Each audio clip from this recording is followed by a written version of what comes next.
pretty high on TCU. I am pretty high. You might be a little bit higher than me. Until you look at the schedule, it's easy to be high on TCU. Yeah. You know, your face and your personality make up for that extra 7 to 10 pounds you can probably get rid of. The flaw finder is out here for TCU with the schedule. It is brutal. I've got them at 6-6 this season because of the schedule. Because of the schedule. Listen to this. At North Carolina to open up the season. Okay. They've got SMU at home, ASU on the road, Kansas State on the road, Baylor at home, coming off a bye, by the way. Yeah. They do go to West Virginia. I'm not crazy about West Virginia. So that's Baylor coming off of a bye, to be clear. So Baylor it's coming off a bye. TCU on the road at Kansas State the week before Baylor, which is a feather in your cap of being down on TCU. Continue. That's right.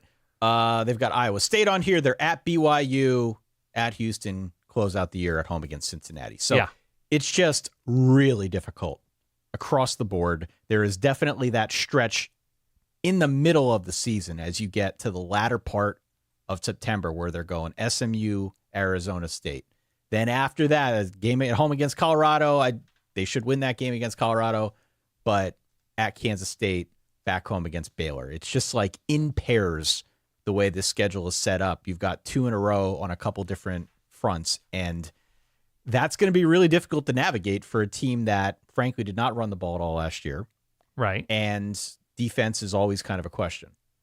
So here is the obvious counterpoint. TCU is and should have one of the better passing offenses in the conference, if not in the country. Given Josh Hoover's experience and Sonny Dykes' background, this should be a good to very good passing team. We can agree. Yeah. So when you go through this schedule, SMU, defensive questions? Yes. Yes. ASU, you had questions about their pass rush, yes? Yes. Okay. That's a question. We both agree that ASU should be good. Questions about the back end of Kansas State's defense? Yeah. Yes. Baylor's pass defense. Questions? They didn't play pass defense last year. So questions. Fair. Iowa State's defense beat up. I think their secondary should be ahead of the front this year. So maybe no, secondary is a problem. Oh, secondary is a problem for Iowa State. Okay. Yeah. There's another one. BYU, I think, is replacing both corners. Yes? Yeah.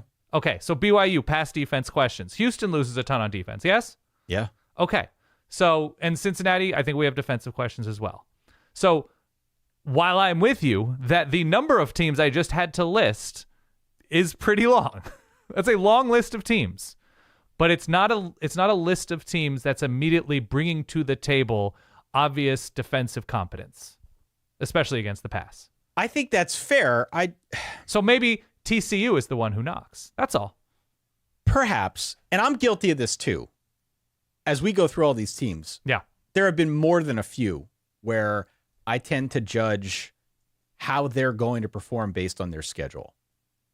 I agree. As opposed to kind of looking more, I guess, inward at what the team actually has and what I think they're going to be good at. The offense is going to be really good. I love Josh Hoover. I like Josh Hoover from the moment he started taking snaps. Pete Thamel from ESPN published a report a couple weeks ago now. Tennessee was interested in Josh Hoover after Nico decided he wanted to go in the portal and Josh Hoover is staying put. Threw for 3,900 yards last year. This year, depended on who steps up out wide. 4 of their 5 top guys are gone. I like Eric McAllister. Here is Eric McAllister, Dan. You mentioned him a couple episodes ago. I like him as their big play guy. Right. But I think they're going to need someone else to step up, someone else to make the jump and go next level. Jordan Dwyer was one of the top FCS receivers last year at Idaho. They bring him down, so that could be interesting to watch. They've got a good line. They do need to find a way to run the ball better. That was a real problem a year ago, but the offense is fine. I've been fine against the offense is going to score points against almost everybody. It's just who are the defensive playmakers, man? They got better on defense. They lost some of the bigger guns this time around, but they did improve. Right. They did go to the portal to try and address it, which Lord only knows how that's going to shake out. I think at a minimum, as a starting point, not only do they need to run the ball, they also have to get better against the run. Yeah. Because they were 12th in the conference last year in run defense, 90th nationally in yards allowed before contact. So this is painting, I think, a pretty straightforward argument both for and against TCU, to your point. The offense is there. Yes, the defense got better, but it was still lacking in some key aspects.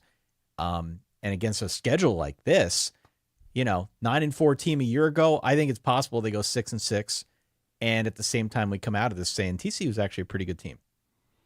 Agree. Yeah, they won 6 of 7 to finish out the season last year. You're right about the questions on defense. I also like that last year was the first year with Avalos. Yes? Yeah, obviously. Yes. Yep.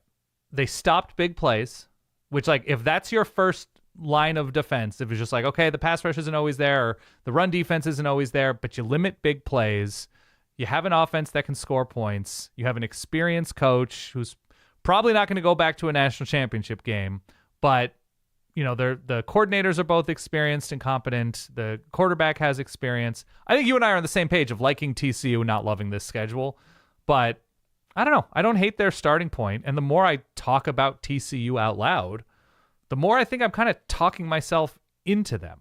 I kind of feel like I'm doing that too. What did I say? 6-6. See, this happens every year with you and the Frogs, though. I know it does. I've had such a love-hate thing with TCU since the beginning of this podcast. Right.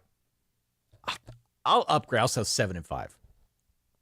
But I'm not going to go any higher. I just think the schedule, and I have defense questions. I can't go higher. What's their number? Their win total number?